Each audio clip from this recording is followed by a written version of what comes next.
the Bard. How would I rework the Bard? My loyal subscribers may be thinking.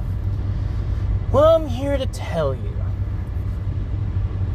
So, without further ado, let's just get right into this. I think this is going to be a relatively short video, as I haven't given a lot of thought about this, and honestly, spellcasting is the Bard's primary thing, so there's not a lot of features to go over, as you'll find with a lot of spellcasters.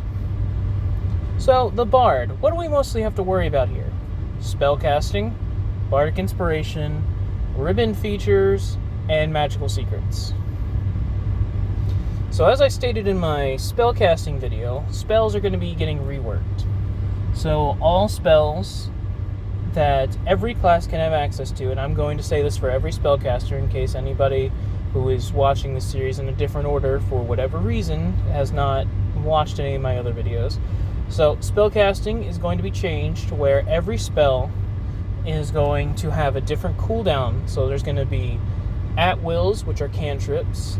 There's going to be encounters, dailies, and there's going to be a unique tier of spell, kind of, where there's going to be a separate section of spells that can only be cast an arbitrary amount of times. So this would be things like the really powerful spells like Wish and True Resurrection, stuff like that. It would come at a great cost. You can only cast them maybe like once in a lifetime, yada yada yada. And then there's going to be ritual. So all ritual spells are going to be put into the ritual section, which are separate kinds of effects that anybody can use as long as you have the materials necessary to cast the ritual, which in this system, the components of spells aren't really a thing in the sense of, mechanically speaking, you have to say words. So silence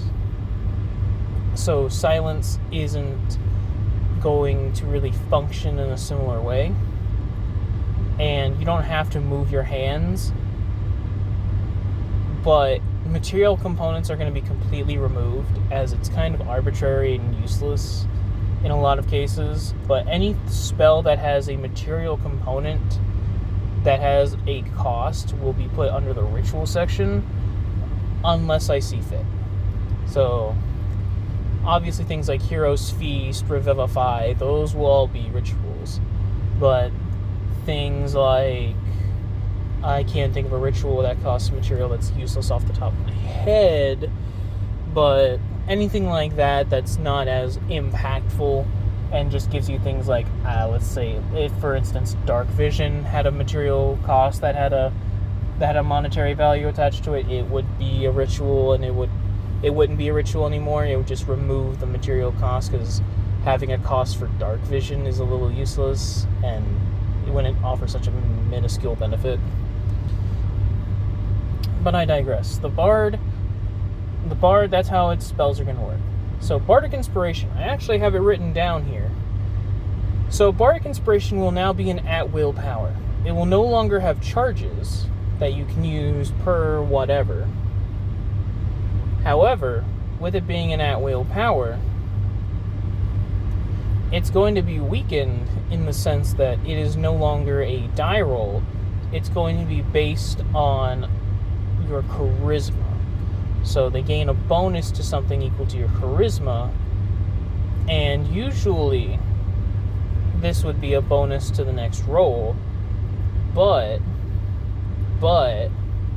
in my current system, how I have it planned out is that Bardic Inspiration, it will work similar to how the word style powers used to work in older editions, specifically 4th edition, where they could heal plus a d6 twice per encounter. So you would spend a healing surge and you would heal an additional d6 from that healing surge, and you could use this power twice per encounter.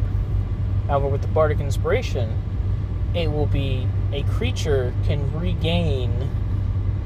can expend a number of hit dice or spend a healing surge, as in my system healing surges are making a return, yay. But then you would also heal an additional amount of hit points equal to your charisma modifier. And with the Bard, very specifically, whenever you use your Bardic Inspiration, the creature can move up to half of their speed in a direction that they choose, which is very good. Secondly, the skill monkey aspect of the Bard will be removed, and instead will be replaced with more musical aspects. So the first one is volume. Every time the Bard casts any spell, at will, encounter, daily, what have you, and whenever they cast a spell, they can increase or decrease their volume accordingly. So if you cast a first level magic missile spell and you're at a normal volume, you can choose to either increase your volume by 1 or decrease your volume by 1. So if you increase your volume, the range increases by 10 feet. And if you decrease your volume, you get additional damage. And so how this would work is that for every spell that you cast, you can increase or decrease your volume, gaining additional benefits based on which one you choose. Now, I might have an ability later that allows you to increase and decrease your volume at a quicker rate, so you can start combat as like a nice, soft-spoken song and then go full screamo at somebody the next turn if you so wanted to. But as of right now, that's how it works.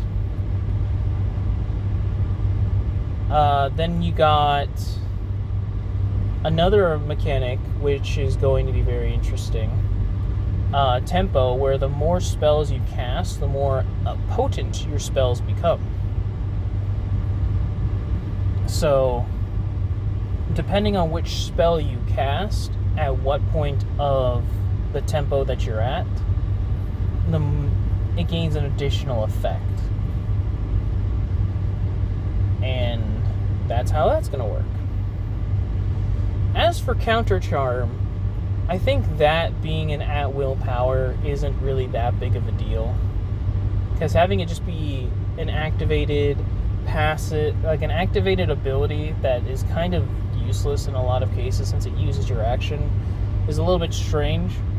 So I think just giving the Bard an aura like that would be interesting, but also having it as an at-will power could open up a lot of opportunities for abilities similar to it that are equivalent to spell-like power.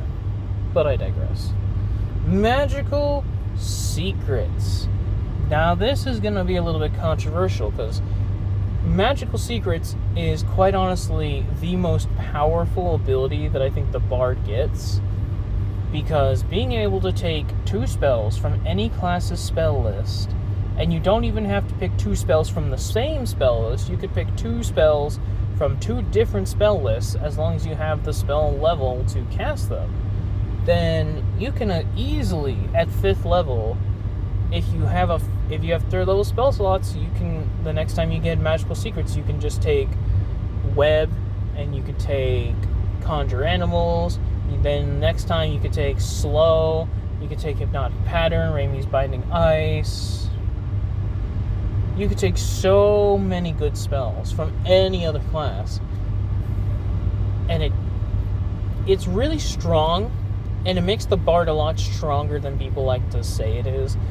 Like, XP to level 3 likes to say, oh, but the Bard's it's kind of just a jack of all trades. It literally does everything, but it doesn't do it as good as other classes. But the fact that it can do everything that the other spellcasting classes can do, and do everything at the same time without having to multi-class, is what makes it strong. So, having essentially the ability to become a druid, wizard, ranger, paladin cleric without ever having to do any of the multi-classing shenanigans that they do in 5th edition is really potent. So with Magical Secrets, what it will do is it will still work similarly, except there will be a stipulation. So Magical Secrets, you don't just gain 2 powers. What Magical Secrets does is it allows you, as the Bard, to take 1 power that you have gained, because as I stated or have I? That'll probably be a video for next time, but in my standard progression class chart, every class progresses at the same time in certain areas. So every class gains ability score improvements at the same time. All classes gain their subclass and subclass features at the same time. And most importantly, every class gains powers at the same time. And so every level you gain 1 power. So whenever you get magical secrets, the power you gain from this level can be from any class. And how that would function is that you would take the power from the class, and whenever you use it, it acts as a once per encounter effect. It is an encounter power regardless of what it is. You have to meet the level prerequisite for the class, and the other stipulation is that it cannot be a subclass specific power. It must be a base class power. So let's say, for instance, you go and you pick the monk, and you want the monks, let's say you want their giant ape's grip, which is a power that all monks can get based on their 5 forms, where they can have more than one creature grappled, essentially. If you choose this, instead of being able to use it with key points, you just use it, and you can use that once per encounter. And every time you level up, you can change the power that you got from Magical Secrets to a different power, as long as you meet the prerequisites for it. And when it comes to enhancements, your enhancement is based on another mechanic I haven't quite thought of yet, but what I'm thinking is that for the Bard, whenever you use a magical secret power, you gain an additional effect based on another mechanic, like whether or not you're at a high enough volume, if you're at a low volume, if you're at a certain point in your tempo, or something along those lines.